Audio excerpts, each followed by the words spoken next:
오늘 은혜 받으실 말씀은 창세기 1장 31절 말씀입니다. 창세기 1장 31절 말씀을 다 같이 봉독하겠습니다. 하나님이 지으신 그 모든 것을 보시니 보시기에 심히 좋았더라. 저녁이 되고 아침이 되니 이는 여섯째 날이니라. 아멘. 이번 한 주간 한세대학교 교수님들께서 말씀을 전해주고 계십니다. 오늘 말씀은 최성훈 교수님께서 전해주시겠습니다. 최성훈 교수님은 트리니티 신학교 박사이시고 한세대학교 영산 글로벌 신학연구소 소장이시며 현재 한세대학교 신학과 교수 및 학과장으로 섬기고 계십니다. 이제 교수님 나오실 때 할렐루야로 하나님께 영광 올려드리고 큰 박수로 맞이하시겠습니다. 할렐루야.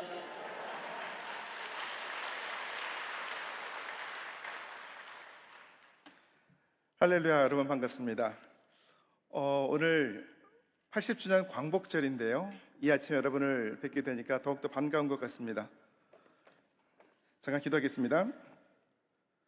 천지 만물을 창조하시고 인간의 생사화복을 주관하시는 전능하신 하나님, 이른 새벽 주님 전에 나와 함께 예배하게 인도하심을 감사합니다. 마음의 소원을 가지고 주님 앞에 나왔사오니 그 믿음대로 역사해 주셔서 소원을 이루어 주시고 하나님의 은혜가 가득하게 하여 주옵소서. 당회장 이용훈 목사님 영육간의 강건함으로 붙들어 주시고 지혜로 인도하여 주시며 모든 교역자들, 재직들, 성도들이 하나 되어서 세계 선교와 민족 복음화, 지역사회를 섬기는 온전한 사역 잘 감당할 수 있도록 성령께서 인도하여 주옵소서.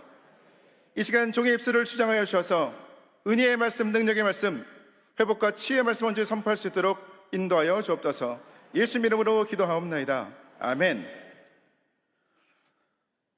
오늘이 광복 80주년 광복절입니다. 이렇게 휴일에 이른 새벽에 여러분들 뵈니까 너무나 반갑고 또 감사합니다.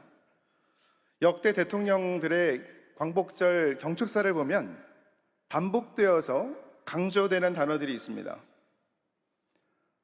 처음에 재헌 초기에 이승만 대통령은 어떤 단어를 반복해서 사용하셨을까요? 참고로 대통령들은 광복절과 그렇게 관련이 있는 단어들을 많이 사용하시지는 않았습니다. 이승만 대통령은 공산당이라는 단어를 광복절 축사로 가장 많이 사용하셨습니다. 왜 그럴까요? 한국전쟁, 분단이 있었고요. 한국전쟁을 치른 다음에 당시에는 공산당을 반대하는 반공이 아니라 이겨서 승리를 거두자는 승공이 나라의 모토였었기 때문에 그렇습니다. 그래서 이승만 대통령은 공산당이라는 단어를 광복절 축사에서 가장 많이 사용하셨습니다. 뒤를 이어서 박정희 대통령은 어떤 단어를 많이 사용하셨을까요? 바로 중흥입니다. 여러분 혹시 국민교육 현장을 기억하십니까? 우리는 민족 중흥의 역사적 사명을 띠고 이 땅에 태어났다라는 선언으로 시작되는 것이 바로 국민교육 헌장입니다.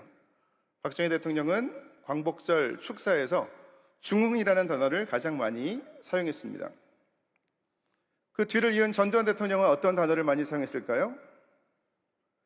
광복절과 좀 관련이 없습니다. 군사정권이죠. 본인이라는 단어를 가장 많이 사용했습니다. 뒤를 이은 노태우 대통령은 올림픽을 준비하느라고 올림픽이라는 단어를 가장 많이 사용합니다. 김영삼 대통령은 통일을, 그리고 뒤를 이은 김대중 대통령은 개혁을, 이런 식으로 대통령들이, 노무현 대통령은 역사를, 이명박 대통령은 세계를, 박근혜 대통령은 경제를, 문재인 대통령은 평화를 제일 많이 강조했습니다. 한번 우리에게 적용해보면 어떨까 싶습니다. 여러분 기도하실 때 어떤 단어로 기도를 많이 하십니까? 저는 하나님의 은혜와 평강, 사랑, 성령 충만, 이런 단어를 많이 사용합니다. 하나님의 은혜와 사랑이 필요한 존재죠, 저희들은요. 그리고 우리는 성령으로 충만해야 됩니다. 여러 가지 이런 단어들, 여러분들은 어떤 단어로 기도를 하시는지 한번 돌아보시는 기회가 되셨으면 좋겠습니다. 그런가 하면 창세기 1장, 우리가 오늘 1장 31절만 읽었는데요, 창세기 1장에도 반복되면서 강조되는 단어들이 있습니다. 그런 구절들이 있습니다. 가장 많이 등장하는 단어는 30회 등장합니다. 창세기 1장에서. 어떤 단어일까요? 바로 하나님입니다. 이 세상 만물을 창조하신 전능하신 그분이 바로 하나님이시라는 사실을 강조하고 있는 것입니다. 두 번째로 많이 나오는 단어는 무엇일까요? 종류대로라는 것입니다. 종류대로 10번 등장합니다. 하나님이 이 세상을 창조하실 때 그냥 창조하신 것이 아니라 그 뜻대로 질서 있게 계획하셔서 창조하셨다는 사실을 증거하고 있는 것입니다. 그 다음으로 많이 나온 단어 구절은 7번 나온 구절입니다. 하나님이 보시기에 좋았더라. 좋았더라가 히브리어로 토브입니다. 이 히브리어가 중요한 것은 아닌데요. 이 토브라는 개념은 좋았더라. 그리고 모세가 외모가 준수했죠. 나왔을 때 그 모세의 준수함도 바로 토브라는 단어를 써서 묘사를 합니다. 다른 사람을 선대하는 것, 이것도 하나님 보시기 좋은 것입니다. 그것도 히브리어로 토브입니다. 이 세상을 창조하셨는데 하나님 보시기에 좋았습니다. 그 다음에 등장하는 6번 나온 단어가 구절이 있습니다. 이것은 힌트를 드리자면 창세기 1장에는 첫 번째 날에서 6번째 날까지 창조만 등장을 합니다. 그래서 6번, 저녁이 되고 아침이 되니가 반복됩니다. 저녁이 되고 아침이 되니 첫째 날이니라. 저녁이 되고 아침이 되니 둘째 날이니라. 이렇게 6째 날까지 반복해서 등장을 합니다. 저는 오늘 창세기 1장에 7번 반복하는 하나님 보시기에 심히 좋았더라, 그리고 저녁이 되고 아침이 되니 6번 반복되는 이 구절을 통해서 하나님 은혜의 말씀을 나누고자 합니다. 하나님이 이 세상을 창조하실 때 보시기에 심히 좋았습니다. 6번째까지 날 6일 동안의 창조는 질서가 있습니다. 첫 번째 날과 네 번째 날이 상응합니다. 두 번째 날과 다섯 번째 날이 짝을 이루고요, 또 세 번째 날의 창조와 6번째 날의 창조가 또 상응합니다. 첫 번째 날 하나님은 빛을 창조하십니다. 빛이 있으라 하십니다.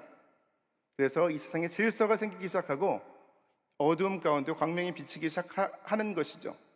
넷째 날에는 그 빛을 발하는 광명체죠. 해와 달과 별을 창조하셨습니다. 둘째 날에는 하늘, 궁창을 창조하셔서 하늘과 물을 나누십니다. 둘째 날에 상응하는 다섯째 날에는 하늘에 있는 새들과 물에 있는 물고기들을 만드십니다. 셋째 날에는 무엇을 만드셨을까요? 땅을 창조하시고 땅에서 나는 새소와 식물들을 창조하셨습니다. 그러면 세 번째 날에 상응하는 6번째 날에는 무엇을 창조하셨을까요? 땅에서 나는 식물과 채소들을 먹는 짐승들을 창조하시고 그 짐승들을 하나님을 대신해서 다스리는 사람을 창조하셨습니다. 이 모든 것이 우리가 오늘 읽은 성경 구절처럼 1장 31절처럼 하나님이 지으신 모든 것을 보시니 보시기에 심히 좋았더라. 특별히 사람을 만드신다면 그냥 좋은 것이 아닙니다. 지금까지 아까 좋았더라 토브라고 그랬죠. 히브리어로 심히 좋았더라. 토브, 무오드, 심히 좋았다고 무오드라는 단어를 하나 더 첨가하셨습니다. 그런데 하나님의 형상으로 창조된 인간의 최초의 인류는 어떻습니까? 아담과 하와가 선악과를 따먹고 타락하게 됩니다. 그리고 아담과 하와의 후손인 저와 여러분에게도 그런 죄를 짓는 본성, 죄성이 있습니다. 이 시대를 살아가면서, 오늘을 살아가면서 우리는 날마다 꿈틀거리는 죄성과 싸웁니다. 우리의 죄는 예수님, 십자가 위에서 물과 피를 다 쏟으신 예수님을 우리의 구주 그리스도로 믿으면 우리의 죄는 사함을 받습니다. 그런데 우리 안에서 날마다 살아서 움직이는 꿈틀대는 죄성은 성령의 도우심 통해서만 이겨낼 수 있습니다. 그래서 이번 주 한 세대의 신학과 교수님들이 오셔서가 아니라 광복절에 이 자리를 채우신 여러분들은 날마다 은혜의 자리를 채우시는 분인 줄로 압니다. 왜 그렇습니까? 날마다 살아서 움직이는 꿈틀대는 죄성 때문에 그날 은혜가 그날 족하기 때문에 그렇습니다. 그래서 오늘도 우리는 여전히 성령의 도우심을 필요로 합니다. 그런데 성령의 도우심을 의지하면서 이 땅을 살아가면서 우리는 종종 낙심합니다. 괴로울 때가 있습니다. 외로울 때가 있습니다. 타락한 인간의 죄성 때문에 우리가 살아가는 이 세상이 완전하지 않기 때문에 그렇습니다. 때로는 인생의 무게를 감당하지 못해서 눈물도 나오지 않아서 꺼이꺼이 찬송하면서 하나님의 이름을 부를 때가 있습니다. 여러분들, 이 땅에서의 삶이 어떻습니까? 날마다 은혜롭고 평안하십니까? 행복하십니까? 그런 때도 있고 그렇지 않은 때도 있죠. 이 땅은 아직 영원한 하나님의 나라 천국이 아닙니다. 이 땅에서 눈물 흘릴 일이 종종 일어납니다. 애통할 때가 있습니다. 그런데 이 땅은 지옥도 아닙니다. 때로는 우리를 힘들게 한 사람으로 인해서 우리는 위로를 얻습니다. 하나님께서 주시는 기쁨과 평안을 누릴 때가 있습니다. 그래서 감사함으로 하나님 전에 나오게 되는 것이죠. 그것이 바로 하나님의 이 땅에서의 창조 질서입니다. 저녁이 되고 아침이 되니, 어두운 저녁이 지나면 밝은 아침이, 새로운 아침이 다가오는 것입니다. 우리의 인생도 마찬가지입니다. 우리의 삶에는 좋을 때가 있고 나쁠 때가 있고, 기쁠 때가 있고 슬플 때가 있습니다. 저녁과 아침이 함께 있는 것입니다. 마치 어두운 저녁과 같은 35년의 일제강점기를 뚫고 새 아침의 광복이 밝아오는 것처럼 인생의 거친 풍랑 가운데도 천지만물을 창조하신 전능하신 하나님의 질서는 운행합니다. 새 아침은 밝아옵니다. 일평생 인류의 역사를 연구했던 미국 콜롬비아 대학의 교수를 지낸 역사교수 찰스 비어드라는 인물이 있습니다. 이분이 죄악된 세상에서 인류의 역사를 4가지로 요약하셨습니다. 첫 번째 깨달음, 교훈은 이것입니다. 개인이나 국가가 날뛰면, 권력욕으로 날뛰면 반드시 멸망한다는 것입니다. 하나님을 두려워하지 않는 지도자가 나타나거나 그런 국가가 권력욕을 가지고 날뛰게 되면 하나님께 심판을 받을 수밖에 없다. 인류의 역사를 보면 그러한 일이 계속 나타났다라고 이분은 정리를 했습니다.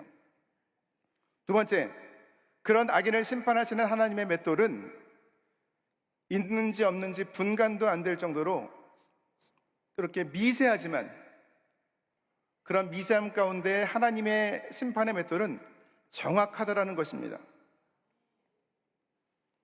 우리 눈에 보이지 않는 악인을 향한 심판이, 또 의인을 향한 의의 열매를 맺는 하나님의 은총이 하나님의 때에 결국 의의 열매, 선의 열매, 악의 열매를 맺도록 하신다라는 것입니다.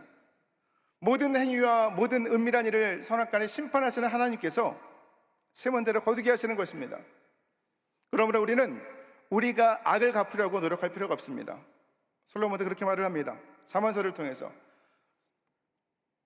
너는 악을 갚겠다 하지 말고 야훼를 기다리라. 그가 너를 구원하시리라. 하나님께 토로하고 하나님께 맡기면 하나님께서 역사하시고 때로는 심판하시는 것입니다. 세 번째, 꿀벌이 꽃에 꿀을 따면서도 수정을 시키는 역사의 신비를 보았다라고 말합니다.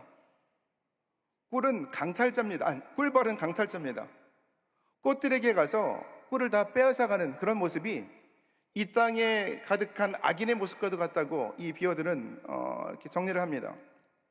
그런데 꿀을 탐한 꿀벌의 다리에 묻은 꽃가루가 수분을 일으켜서 열매를 맺게 합니다. 이것이 역사의 신비라는 것입니다. 결국 하나님의 섭리는 의의 열매, 선한 열매, 또 악인에게는 악의 열매를 맺게 하신다는 것이 반복되는 이 비어디의 교훈인 것입니다. 로마서 8장 28절 말씀 여러분 너무 잘 아시죠? 그 말씀이 이 비어디의 세 번째 교훈을 요약합니다. 하나님을 사랑하는 자, 곧 그 뜻대로 부르심을 받은 자들에게는 모든 것이 합력하여 선을 이루느니라. 우리가 종종 놓치는 것이 있습니다. 앞에 것을 놓칩니다. 기도하실 때 하나님 모든 것이 합력하여 선을 이루게 하여 주시옵소서 기도합니다. 앞에를 빼먹죠. 하나님을 사랑하십니까? 곧 그 뜻대로 부르심을 받았습니까? 그러면 모든 것이 합력하여 선을 이루게 되는 것입니다. 네 번째, 어둠이 깊을수록 별이 또렷하게 보이고 별이 보이면 새 아침이 밝아온다는 것입니다. 가장 어두운 밤에 오히려 별은 가장 또렷하게 빛납니다. 우리가 이 땅을 살아가면서 어려움을 겪을 때 악인은 결국 심판받습니다. 악은 무너집니다. 하나님은 선한 열매를 결국 맺게 하십니다. 그 과정을 잘 견뎌야 되겠죠. 이 무더운 여름, 이 무더위를 견디셔야 됩니다. 결실의 계절 가을에 열매 맺지 못하는 것은 벌레 먹은 것 썩은 것입니다. 우리가 하나님 앞에 온전한 모습을 가지고 있다면 우리는 결국 믿음의 열매요, 의의 열매를 맺게 될 것입니다. 믿음의 사람들은 이제는 끝났다 하는 절망적인 순간에서 언제나 그 어두움 가운데 뚜렷하게 빛나는 희망의 별을 바라보는 사람들입니다. 그러면 곧 밝아올 새로운 날을 맞이하게 되는 것입니다. 여호도스 무금교회도 마찬가지입니다. 한국 교회를 대표할 뿐만 아니라 세계 교회를 대표합니다. 때로는 오해도 받습니다. 애매한 고난도 받게 됩니다. 그런데 당회장 목사님을 중심으로 모든 재직들이 한마음 한뜻 되어서 말씀 붙들고 기도하시면서 자리를 지키시니까 이렇게 흔들리지 않고 사명을 감당할 수 있는 것입니다. 다시 말하면 저녁의 어두움 속에서 빛을 보고 기도하면서 말씀을 끌어안고 버틴 덕분에 이제 새로운 희망의 아침, 그 결실을 맞이하게 되는 것입니다. 모든 사람들의 인생의 밤을 두려워할 때 믿음의 백성들은 믿음을 가지고 밤에 더욱더 빛나는 별빛을 노래합니다. 먼동이 트는 이른 아침, 그것도 광복절 휴일에 이렇게 예배 자리에 오신 여러분들을 통해서 하나님은 새로운 일을 일으키시는 것입니다. 저녁이 되면 곧 아침이 옵니다. 믿음 안에서 인내하며 어둠을 뚫고 새로운 희망과 승리를 선포하는 여러분 되시기를 주님의 이름으로 축복합니다. 1912년 4월 14일 타이타닉호가 두동강에 납니다. 그때 수많은 사람들이 목숨을 잃죠. 그 중에 한 젊은이가 가죽 부대 하나를 끌어안고 버티기 시작합니다. 몇 날 며칠을 보냈는지 모르겠습니다. 겨우 목숨만 부지하고 있습니다. 그러다 더 이상 이 가죽 부대를 붙들 힘이 없어서 이제는 놓아야 되겠구나, 삶을 마무리해야 되겠구나 라고 생각하기에 이릅니다. 바로 그때 아주 작은 1인승 소형 경비행기가 하늘을 돌아다니면서 생존자들을 찾습니다. 그렇게 돌다가 이 가죽 부대를 가지고 있는 젊은이와 이 경비행기의 조종사가 눈이 마주칩니다. 경비행기 조종사가 이렇게 손을 흔들고 지나갑니다. 이 사람을 본 것이죠. 이 젊은이에게 희망이 생깁니다. 누군가 나를 보고 갔다. 이제 나를 도우러 올 것이다. 그래서 놓으려던 가죽 부대를 더 힘을 주어 끌어안습니다. 이렇게 거친 파도와 싸우면서 차가운 물살과 싸우면서 또 숱한 시간을 보냅니다. 누군가 나를 보고 갔다. 그 희망으로 버티고 결국은 구조되어서 새로운 인생을 살아가게 되는 것입니다. 인생의 깊은 밤에 하나님이 나를 보고 계십니다. 혹시 여러분 아무에게도 말할 수 없는 그런 탄식으로, 그런 기도 제목을 가지고 이 자리에 나오신 분이 계십니까? 인생의 문제가 있습니까? 가정에 어려움이 있습니까? 재정의 문제가 있습니까? 직장과 사업장에 어려운 일이 있습니까? 장막에 이전의 문제가 있습니까? 진로의 문제가 있습니까? 너무나 힘이 드는데 아무도 나를 바라보지 않는다고, 나를 도와주시는 이가 아무도 없다고 한탄하는 마음으로 이 자리에 나오신 분이 혹시 계십니까? 육체를 입어 연약한데 혹시 질병의 문제로 신음하는 분들이 계십니까? 그런 가족이 있습니까? 이 시간 하나님을 바라보시기 바랍니다. 나는 고통 가운데, 고독 가운데 벌어진 존재라고 생각하기 이전에 창조 때의 사람을 보시고 심히 주었다라고 말씀하신 그 하나님께서 여전히 나를 바라보고 계심을 오늘 이 예배 자리에서 깨달으시길 바랍니다. 그 전능하신 하나님이 여전히 나를 바라보고 계십니다. 그분은 나의 아버지입니다.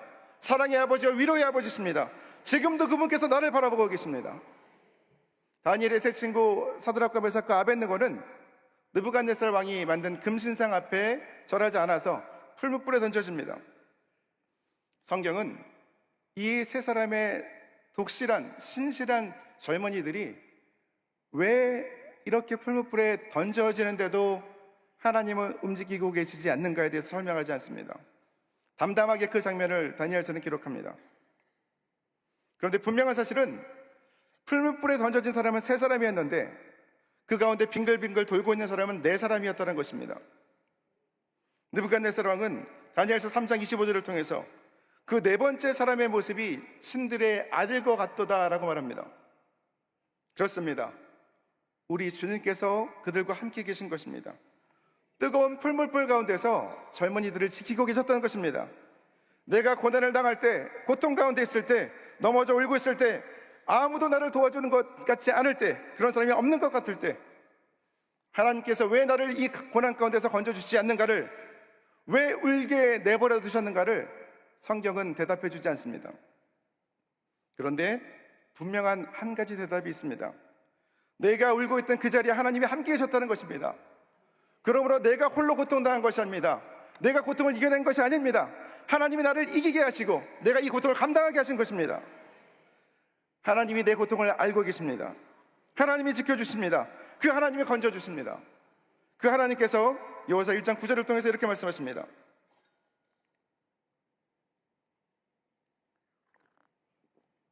두려워하지 말며 놀라지 말라. 내가 어디로 가든지 내 하나님 야훼가 너와 함께하느니라. 어두운 저녁 다음에는 반드시 밝은 아침이 다가옵니다. 지금 저녁을 보내시는 분들이 계십니까?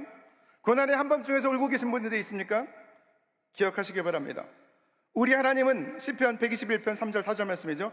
졸지도 아니하시고 주무시지도 않는 이스라엘의 야훼 하나님입니다. 아침은 옵니다. 희망의 아침은 반드시 옵니다. 세상이 어두울수록 하나님의 사람들은, 믿음의 백성들은 희망을 선포합니다. 믿음으로 하나님을 바라볼 수 있기 때문에 그렇습니다. 언제나 믿음의 사람들은 아침에 눈을 뜰 때 그래서 하나님을 바라보고 하나님을 만납니다. 여러분들도 아침마다 눈을 뜨실 때 수임전에 나오시기 전에 하나님이 오늘 여러분을 통해서 이루실 새 역사를 기대하시면서 눈을 뜨시기 바랍니다. 좋은 아침입니다. 하나님, 새 아침을 주시면 감사합니다. 굿모닝하고 외치면서 하나님과 함께 새로운 아침을 맞이하시고 새로운 역사를 시작하시기를 주님의 이름으로 축복합니다. 출애굽기 14장 24절을 보면 이스라엘 백성들이 홍해를 건넙니다. 그때 애굽의 바로 왕이 애굽의 정예군을 다 데리고 이스라엘 백성들을 뒤쫓습니다. 하나님께서 바로의 군대를 홍해 바다 가운데로 다 수장시키십니다. 다시는 애굽이 선택된 이스라엘 백성들을 쫓아올 수 없도록 후안의 싹을 다 잘라버리시는 겁니다. 그 시간이 바로 이른 새벽입니다. 모세는 아침에 시내산에서 하나님의 말씀 율법을 십계명을 받았습니다. 아침에 이스라엘 백성들은 광야에서 만나를 얻었습니다. 다니엘이 사자굴에서 나온 시간도 이른 아침 새벽입니다. 난공불락 여리고성은 일곱째 날 이른 아침 새벽에 무너져 내렸습니다. 이른 아침의 축복은 여기에 머물지 않습니다. 저녁이 되고 아침이 되니 하나님은 아침에 천지 만물을 창조하셨습니다. 별을 보고 온 동방박사들도 목자들도 주의 사제의 말씀을 밤에 듣고 아기 예수께 찾아와 아침에 경배했습니다. 우리 주 예수 그리스도께서도 아침에 태어나신 것입니다. 사도 바울이 이렇게 고백하죠. 선포하죠. 고린도전서 15장 55절입니다. 사망아 너의 승리가 어디 있느냐? 사망아 내가 쏘는 것이 어디 있느냐? 이렇게 담대하게 선포할 수 있는 근거가 되시는 죄와 사망의 권세를 이기신 분, 우리 주 예수 그리스도의 부활도 바로 이른 아침 새벽에 이루어집니다. 마태복음 28장 1절은 부활의 시기를 새벽으로 기록합니다. 마가복음 16장 2절도 매우 일찍이 해도 들 때 이른 아침 새벽으로 기록합니다. 누가복음 24장 1절은 새벽이라고 기록하고 있고요. 요한복음 20장 1절 역시 일찍이 아직 어두울 때 새벽 이른 아침에 부활이 찾아왔다는 사실을 기록합니다. 그래서 예수 그리스도를 믿는 믿음의 사람들은 매일 아침 그 아침의 주인이신 하나님과 함께 굿모닝 하고 외치면서 희망의 새 아침을 맞이하는 것입니다. 매일의 삶에는 언제나 저녁이 있고 아침이 있습니다. 하나님께서 만드신 우주에도 인류의 역사에도 시작이 있고 끝이 있고 아침이 있고 저녁이 있습니다. 저녁이 있고 아침이 있습니다. 그리스도 안에서 우리도 이렇게 고백합시다. 굿모닝, 굿모닝. 하나님 새 아침을 주심을 감사합니다. 오늘 예배 오신 여러분 한 분도 빠짐없이 칠흑같이 어두운 삶 가운데, 밤과 같은 삶 가운데 승리의 빛이요 희망의 빛이요 아침의 빛을 비춰주시는 하나님의 은혜를 선포하며 승리하시기를 주님의 이름으로 축복합니다. 이 시간 몸이 아프신 분들은 아픈 곳에 믿음으로 손을 얹으시기 바랍니다. 마음에 소원이 있는 분들은 가슴에 손을 얹으시기 바랍니다. 자비로우신 주님, 우리는 가난합니다. 상처를 입었습니다. 포도주와 향유를 가지신 주님께서 싸매어 주시고 가난하고 텅 빈 마음으로 주 앞에 나왔사오니 은혜를 채워주옵소서. 이 시간 병든 몸을 가지고 주 앞에 나왔습니다. 예수 그리스도의 이름으로 명하노니 모든 흉악의 질병은 묶음을 놓고 물러갈지어다. 병만은 떠나갈지어다. 깨끗게 될지어다. 우울한 마음도 떠나갈지어다. 근심과 염려 불안도 떠나갈지어다. 예수 그리스도의 십자가 벌린 주셔서 머리끝부터 발끝까지 깨끗게 하여 주시옵소서. 눈과 귀와 코의 입의 병은 예수 그리스도의 이름으로 명하노니 묶음으로 감을 나갈지어다. 위장은 튼튼해질지어다. 심장과 폐는 강철과 같이 강건케 될지어다. 소장과 대장은 회복될지어다. 오장육부 사주백자 강건하게 인도하여 주시고 신진대사관을 하고 뼈와 관절 근육골수가 튼튼해지는 귀한 역사 나타나게 인도하여 주시옵소서. 믿음으로 가슴에 두 손을 얹었습니다. 인생의 문제로 괴로운 심령으로 하나님께 마음의 중심을 올려드립니다. 이 시간 기도할 때 믿음대로 역사하여 주시옵소서. 인생의 문제 떠나가게 인도하여 주옵소서. 관계의 문제가 회복되게 인도하여 주옵소서. 가정의 문제가 해결되게 인도하여 주옵소서. 진로의 문제가 해결되게 인도하여 주옵소서. 시온의 들어 활짝 열리게 인도하여 주시옵소서. 재정의 문제가 있습니다. 장막 이전의 문제가 있습니다. 풍요로우신 주님께서 아버지 역사하여 주셔서 충만한 은혜를 더하여 주옵소서. 직장과 사업장 황통케 인도하여 주시고 마음의 소원을 이루어 주셔서 믿음 가운데서 아름다운 열매, 의의 열매, 선한 열매 맺게 인도하여 주시옵소서. 이른 새벽 믿음으로 하나님께 먼저 예물 드리는 손길이 있습니다. 그 예물 가운데, 그 마음 중심 가운데 은혜 베풀어 주시고 그 예물이 전도하고 선교하고 구제하며 하나님 나라 확장 위해서 아름답게 사용되게 인도하여 주시옵소서. 예수님의 이름으로 기도하옵나이다. 아멘. 하늘에 계신 우리 아버지여, 이름이 거룩히 여김을 받으시오며 나라가 임하시오며 뜻이 하늘에서 이룬 것 같이 땅에서도 이루어지이다.